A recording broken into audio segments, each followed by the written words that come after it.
"Welcome to our annual harvest celebration," my father announced, his voice carrying across the decorated barn at River's Edge Vineyard. "Today marks an exciting new chapter in our family's legacy. We're thrilled to announce that Andrea, fresh from completing her MBA, will be taking over as CEO." The crowd burst into applause while I sat frozen, my wine glass halfway to my lips. 6 months ago, I'd transferred my entire life savings to save this vineyard from foreclosure. Now I watched my younger sister step forward, radiant in her designer dress, having never worked a day in the fields. My name is Jessica, and I'm 35 years old. I built my investment consulting firm from scratch, growing it into a successful business without ever asking my parents for help.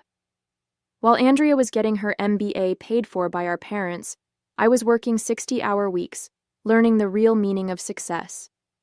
That's why when they called me crying about the bank's foreclosure notice 6 months ago, I transferred $850,000, my entire life savings, without hesitation. "We're family," they'd said. "We trust each other." With her business education and fresh perspective, my father continued, Andrea will lead River's Edge into a new era of innovation and growth.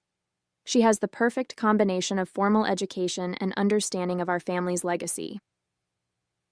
I watched Andrea bask in the congratulations, the same sister who'd spent her college years posting vineyard photo shoots rather than learning about soil composition or fermentation techniques. The same sister who couldn't tell our Cabernet from our Merlot in a blind tasting last Christmas. My mother touched my arm gently. "Jessica, honey, I hope you understand. Andrea's degree makes her the natural choice to handle the business side." I cut her off with a warm smile. "Of course, Mom. Andrea will do great." I raised my glass in a toast, keeping my voice steady despite the ice forming in my chest. "To the new CEO of River's Edge." Excusing myself, I stepped outside into the cool evening air and pulled out my phone, scrolling to a contact I hadn't expected to need. Rachel Thompson, the ruthless corporate lawyer I'd met at several wine industry events. "I need your help with a family business matter," I texted. "Are you free to meet tomorrow?" Her response came quickly. "10 a.m. at my office. Bring any documentation you have." Rachel's office overlooked downtown Dallas, the morning sun glinting off the steel and glass buildings.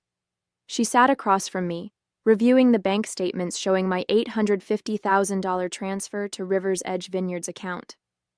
"Let me get this straight," she said, looking up from the documents. "You transferred your entire life savings without any written agreement? Not even a promissory note?" "They're my family," I replied, the words tasting bitter now. When they called about the foreclosure notice, all I could think about was saving our legacy. 3 generations of winemaking, about to be lost because they'd over-leveraged the property for Andrea's MBA program and a new tasting room she insisted they needed. Rachel leaned back in her chair. "And now they've made her CEO, despite your investment saving the vineyard." She paused, then added, "Tell me about the day you transferred the money. What exactly did they promise?" I closed my eyes, remembering that desperate phone call. Dad said I'd be taken care of, that my investment would secure my place in the family business. Mom was crying, talking about how they'd make it up to me. I opened my eyes, anger rising. Instead, they're acting like my contribution was just a daughter's duty. "Did anyone witness these conversations?" "Yes," I said, sitting up straighter. "Their accountant, Michael, was there when I visited to arrange the transfer. He seemed uncomfortable with the whole situation, kept suggesting we put something in writing. My parents dismissed him, saying it would insult the family trust." Rachel's eyes gleamed. "Michael could be very useful.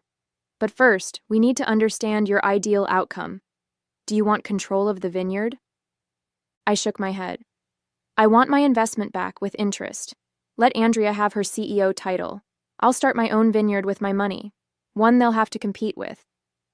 "Good," Rachel smiled, "because I have a plan. Your parents' actions constitute verbal fraud. With Michael's testimony and these bank records, we can build a strong case. But instead of filing immediately, We'll send a demand letter first, one that outlines exactly how their actions could be interpreted as deliberate financial manipulation. She pulled out a notepad. We'll demand repayment of your $850,000 plus 8% annual interest within 30 days. We'll also request all financial records since your investment. I suspect we'll find some interesting decisions made after they received your money. I felt a weight lift from my shoulders. And if they refuse? Then we file a lawsuit that will open their books to public scrutiny. Something tells me your sister's MBA hasn't prepared her for that kind of crisis management. The demand letter landed like a bomb at River's Edge. I was working from my apartment when Andrea called, her voice shrill with panic. "A lawsuit? Are you insane? You're going to destroy everything our family has built," she screamed. "Dad's having chest pains because of you." I remained calm, letting her rant. The solution is simple. Return my investment with interest. $850,000 plus 8% over 6 months. You have an MBA, Andrea. You can do the math.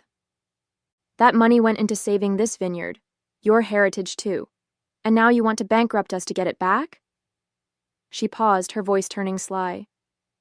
Besides, your precious lawyer should know that verbal agreements in family businesses are complicated. You can't prove anything. I smiled, though she couldn't see it. Actually, I just got off the phone with Michael. Remember him? Your accountant?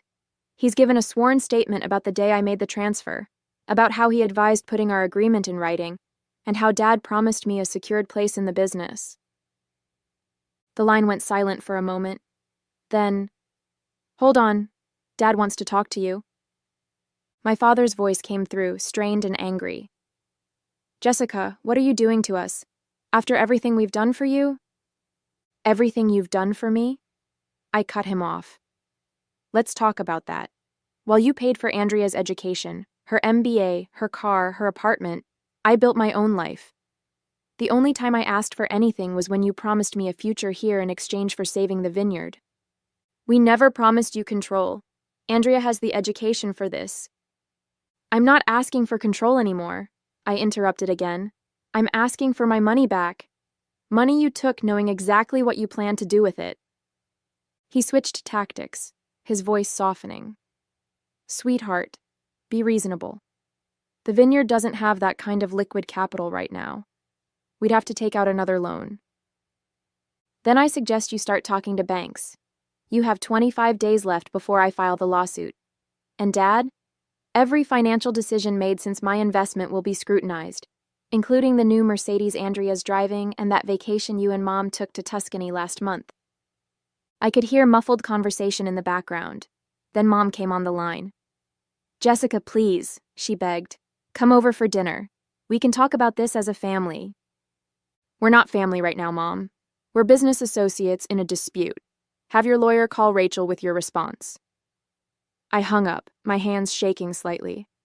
My phone immediately lit up with messages from relatives, ranging from angry accusations to pleas for peace. I ignored them all and opened my laptop, starting research on available vineyard properties in the next county. Soon, River's Edge would have some serious competition. The following week brought a revelation I hadn't expected. Michael, the accountant, called me for coffee, his voice tense with urgency. We met at a quiet cafe away from the vineyard, and he arrived clutching a thick folder. "There's something you need to see," he said, glancing around nervously before sliding the folder across the table. "I've been reviewing the books since your investment came in. The numbers, they don't add up." I opened the folder to find detailed financial records. Michael pointed to several highlighted entries. "Your $850,000 didn't just save the vineyard from foreclosure. It also funded a series of personal expenses that were logged as business costs. The new Mercedes? Listed as a delivery vehicle. The Tuscany trip. Market research. Even Andrea's MBA had portions backdated as employee education expenses." My hands tightened around my coffee cup. "They used my investment for all this?" Michael nodded grimly. "There's more. 2 weeks before they announced Andrea as CEO, they registered a new company, River's Edge Holdings LLC. They've been quietly transferring vineyard assets to this new entity, The original Vineyard company, the one you invested in, it's being hollowed out. The realization hit me like a punch to the gut. They weren't just dismissing my contribution, they were actively working to ensure I couldn't claim anything. The vineyard I'd saved would soon be an empty shell.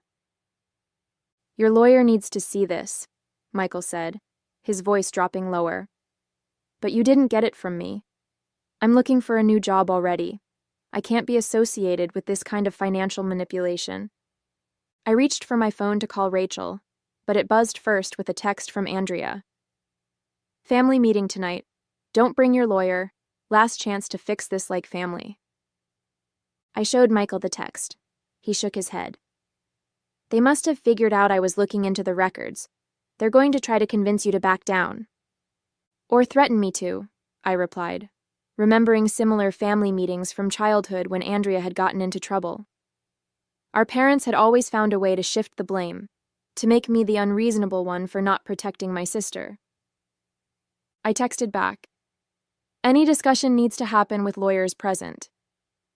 Andrea's response was immediate. Your choice. But don't come crying when this gets ugly. I called Rachel and sent her photos of Michael's documents. Her sharp intake of breath told me everything.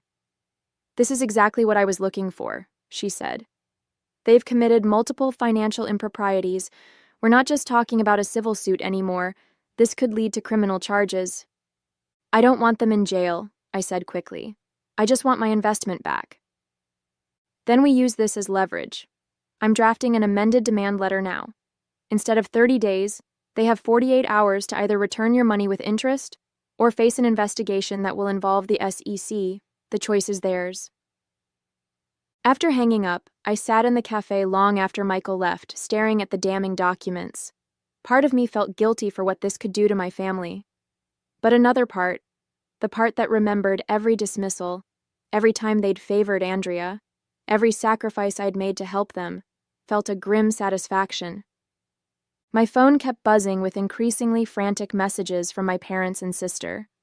I ignored them all and opened my laptop, pulling up the real estate listing I'd been eyeing.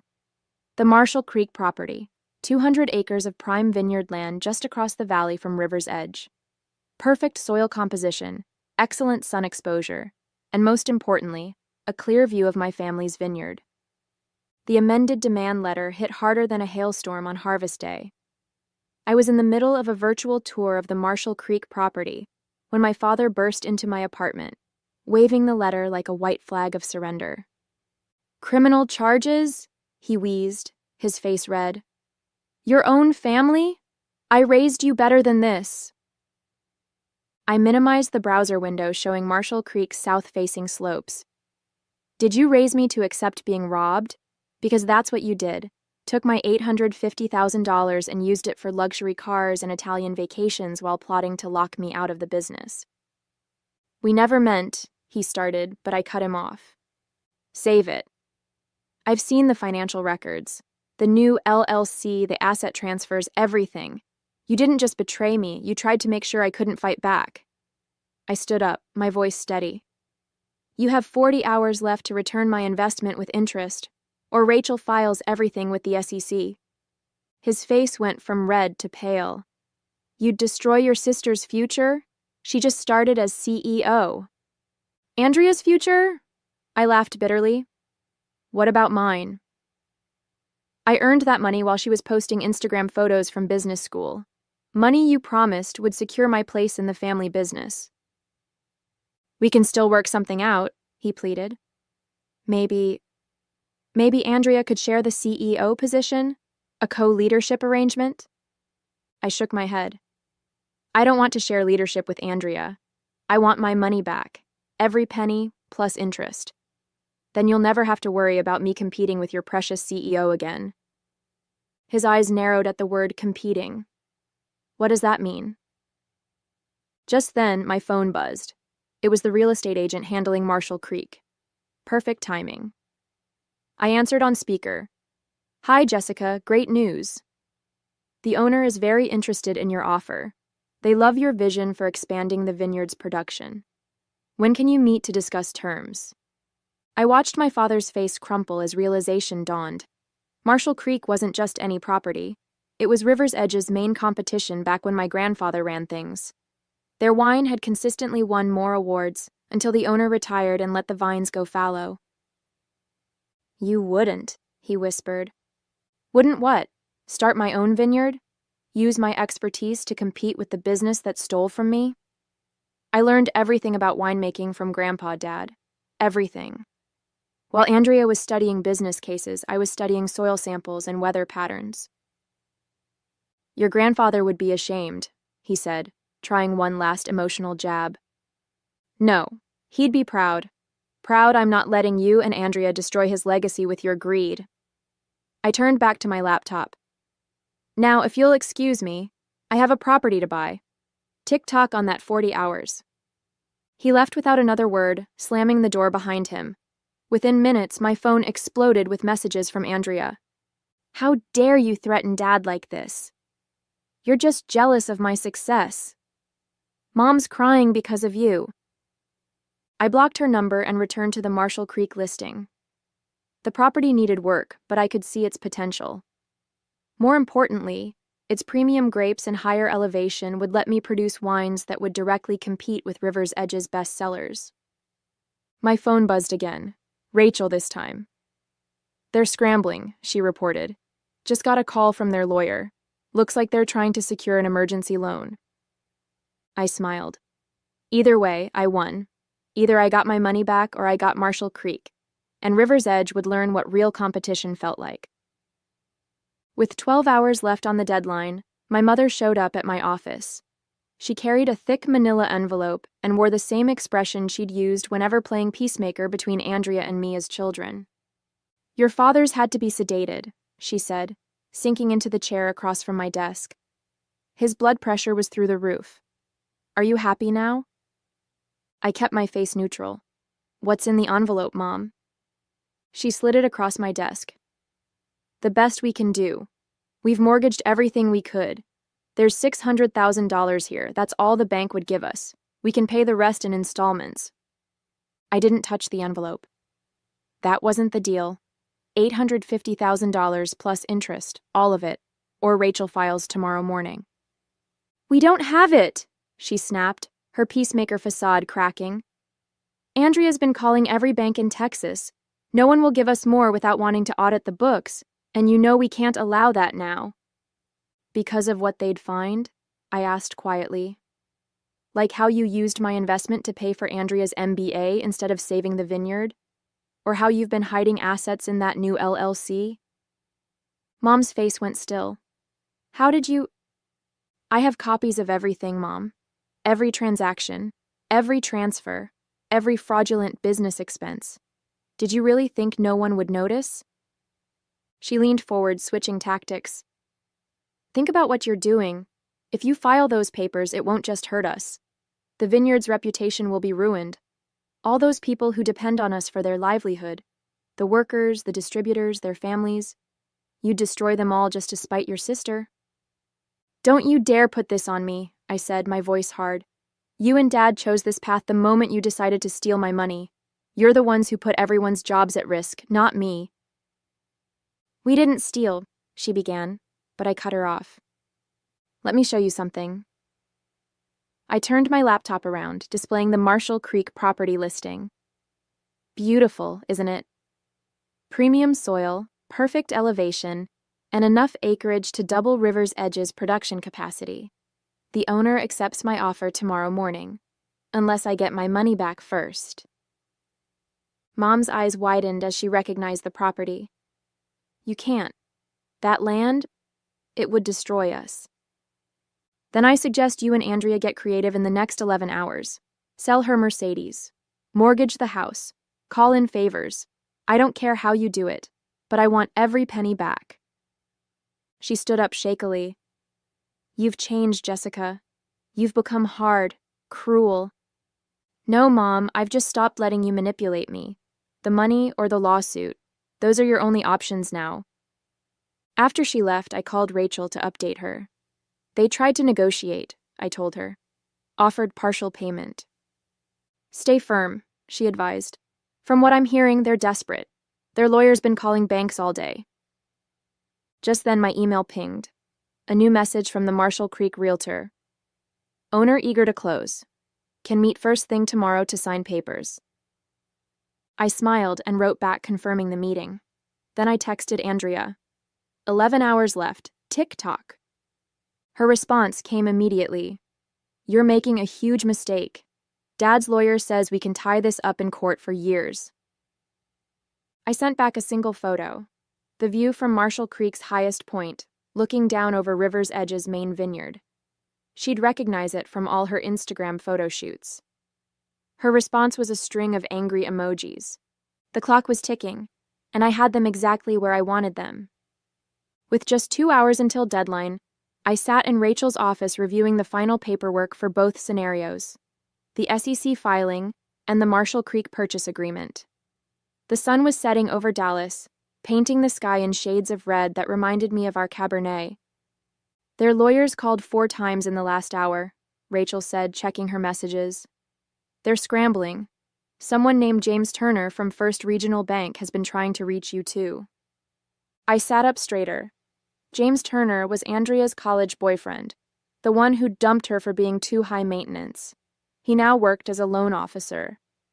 Before I could respond, my phone lit up with a text from Michael, the accountant. Emergency board meeting called at River's Edge. Andrea's crying in the bathroom. Your mother's threatening to expose something about your father if he doesn't fix this. It's chaos. I called James, who answered immediately. The Vineyard's records show serious irregularities, he said. I can't approve their emergency loan request without a full audit. But there's another option. A bank looking to invest in family wineries. They'd require full transparency, but your parents would get more than just a loan. I texted my father. There's a solution, one that doesn't involve me or the SEC. Call James Turner at First Regional. You have 90 minutes. Andrea's response came instantly. You think some bank taking over is better than family? You're destroying Grandpa's legacy. I thought about our grandfather, about the hours he'd spent teaching me about the vines while Andrea played on her phone. His last words echoed in my mind. The grapes don't care about fancy degrees, Jesse. They care about love and hard work. 1 hour left, Rachel said quietly. What now? With 30 minutes left, Michael's updates became more frequent. Your father's reviewing documents with the bank. Andrea's called 3 different loan officers. Your mother's gone through half a box of tissues. I kept my phone close, waiting. The $850,000 wasn't just about money anymore. It was about making them face the consequences of their actions. Rachel worked quietly across from me, preparing both sets of paperwork. Then my father's number appeared on my phone. The bank wants full control of financial decisions for 5 years, he said, his voice rough. Plus 2 board seats. We'd be answering to strangers. Better strangers than thieves, I replied coldly. 20 minutes left. If we do this, if we let the bank take over, will you drop everything else? No SEC, no competing Vineyard? I leaned forward. Sign with the bank, repay my investment with interest, and I'll walk away. You'll never have to worry about me competing with precious Andrea again. He was quiet for a long moment. Your mother thinks we should call your bluff. Says you won't really file with the SEC, that you're too soft. 15 minutes to find out, I said. Tick-tock. I hung up and turned to Rachel. Get the SEC paperwork ready. But before she could reach for the file, my phone buzzed with an email from James Turner. Subject line, document signed. The attached file showed my parents' signatures on the bank agreement, along with a transfer confirmation for $850,000 plus interest to my account. Looks like they chose survival over pride, Rachel said. I nodded, already pulling up the real estate agent's number. The vineyard across the valley from Marshall Creek was for sale too. Better water rights, lower price. 2 months later, I stood on my newly purchased property, Sunset Valley Vineyard, with its perfect western exposure and rich soil. The view of River's Edge across the valley was just a bonus. I'd used the returned $850,000 as a down payment. with investors eager to back my venture after hearing my plans. Michael had resigned from River's Edge the day after the bank took over, and I'd immediately hired him as my CFO. "Andrea's having a meltdown," he reported, checking his phone. "The bank rejected her proposal for a new tasting room, said something about unnecessary expenses and focusing on wine quality." I smiled, remembering the bank's first board meeting. They'd replaced the Mercedes with a practical truck and canceled the Italian wine tasting tours. Andrea's MBA was proving useless against actual financial oversight. My mother still sent weekly texts about healing the family, which I ignored. My father hadn't spoken to me since signing the bank agreement. But last week I'd received a package that meant more than their words ever could. Grandpa's old leather-bound notebook of Vineyard wisdom, filled with his handwritten notes about soil composition, weather patterns, and grape varieties. The enclosed note read simply, "This belongs with someone who understands its value. Dad." I held that notebook now, standing among my newly purchased vines. In 3 years, these grapes would produce their first vintage. In 5 years, I'd be competing directly with River's Edge. But I didn't need their validation anymore. I had something better, my own legacy to build. "Ready to start planting?" Michael asked, gesturing to the work crew waiting with the new rootstock. I tucked Grandpa's notebook into my jacket. "Let's make some wine,"